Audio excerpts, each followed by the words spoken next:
మేము ఇవాళ కాంగ్రెస్ ప్రభుత్వానికి చేసే డిమాండ్ ఒకటే.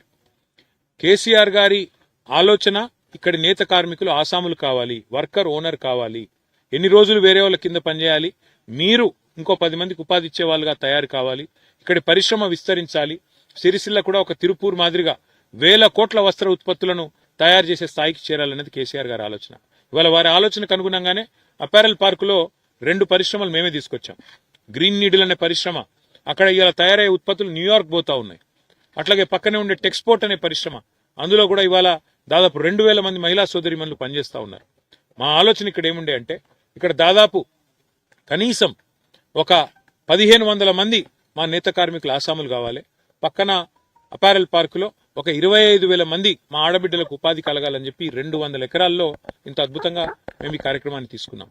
ఇవాళ రాష్ట్ర ప్రభుత్వాన్ని నేను సిరిసిల్ల శాసనసభ్యుడిగా మరి నేను డిమాండ్ చేస్తా ఉన్న బీఆర్ఎస్ తరఫున, మీరు సంక్రాంతి లోపల ఈ వర్కర్ టు ఓనర్ అనే కార్యక్రమాన్ని వెంటనే, ఇప్పటికే 2 ఏళ్లు తాత్సారం చేసిండ్రు మీరు, 2 ఏళ్లు పూర్తి స్థాయిలో ఈ పథకాన్ని నిర్వీర్యం చేసే ప్రయత్నం చేసినారు. ఇకనైనా మీ మొద్దు నిద్రల నుంచి బయటికి రండి.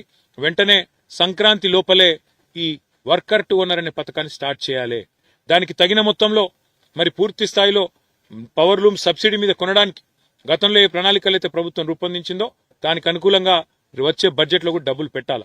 మీరు సంక్రాంతి లోపల లిస్టు ఫైనల్ చేసి ఆసాములకు గనక మీరు లెటర్లు కేటాయించకపోతే సంక్రాంతి తర్వాత వెంటనే మా పార్టీ ఆధ్వర్యంలో సిరిసిల్లలోని నేతన్నలందరినీ ఇక్కడికి తీసుకొచ్చి, నేత కార్మికుల్ని ఇక్కడ తీసుకొచ్చి, ఎవరి కోసమైతే కేసీఆర్ గారు ఇంత పెద్ద కార్యక్రమం తీసుకున్నారో దాన్ని నిర్వీర్యం చేస్తున్న కాంగ్రెస్ ప్రభుత్వ వ్యతిరేక విధానాలకు, నేతన్నలకు వ్యతిరేకంగా చేస్తున్న ఈ విధానాలకు నిరసనగా ఒక మహాధర్నా కార్యక్రమాన్ని ఇక్కడే చేపడతాం.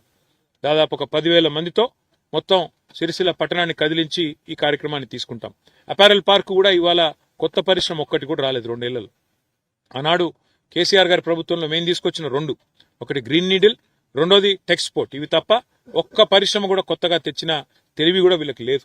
దాంతోపాటు ఇక్కడ ఈ మొత్తం షెడ్లన్నింటినీ కూడా ఈ రకంగా నిర్వీర్యం అయిపోయే విధంగా, మరి గాలికి, వానకు, ఎండకు, ప్రకృతికి ఇడిచిపెట్టి కనీసం మెయింటెనెన్స్ కూడా లేకుండా అధ్వాన పరిస్థితిలో వాళ్ళు ఏదైతే ఈ 400 కోట్ల ప్రజాధనాన్ని వృధా చేసే ప్రయత్నం చేస్తున్నారో వెంటనే ప్రభుత్వం మొద్దు నిద్ర నుంచి మేల్కొని ఈ విషయంలో ఒక నిర్ణయం తీసుకోవాలి.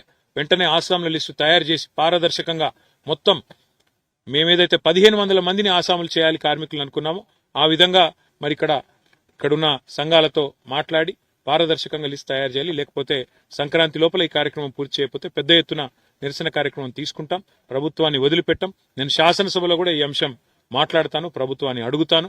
కానీ ఇక్కడ ఉండే అధికారులు కూడా తక్షణమే స్పందించి కనీసం సాఫ్ సఫాయి కూడా చేస్తలేరు. ఇక్కడ చూస్తే మీరు ఇవాళ అసాంఘిక కార్యకలాపాలకు అడ్డగా మారిపోయే పరిస్థితి కనబడతా ఉన్నది. వెంటనే ఇక్కడ పారిశుద్ధ్యం చేయాలా, దాంతోపాటు లిస్టు ఫైనల్ చేయాలా, లేకపోతే బీఆర్ఎస్ ఊరుకోదనే మాట కూడా మరొకసారి తెలియజేస్తూ, నేతన్నలందరూ ధైర్యంగా ఉండాలా. ఈ ప్రభుత్వం వచ్చినా కొన్ని ఇబ్బందులున్నాయి. మీకు సేట్లకు బిల్లులు వస్తలేవు, మీకు వర్క్ దొరుకుతలేదు, చాలా మంది మళ్ళా షోలాపూర్, భివాండి పోయే పరిస్థితి వచ్చింది. ఇవన్నీ మేము గమనిస్తా ఉన్నాం. ధైర్యంగా ఉండండి, మళ్ళీ కేసీఆర్ గారు వస్తారు, మీకు న్యాయం జరుగుతుందనే మాట కూడా తెలియజేస్తూ, ప్రభుత్వం మాత్రం సంక్రాంతి లోపల ఈ లిస్టు ప్రకటించకపోతే వదిలిపెట్టమని చెప్పి కూడా మళ్ళొకసారి హెచ్చరిస్తాం.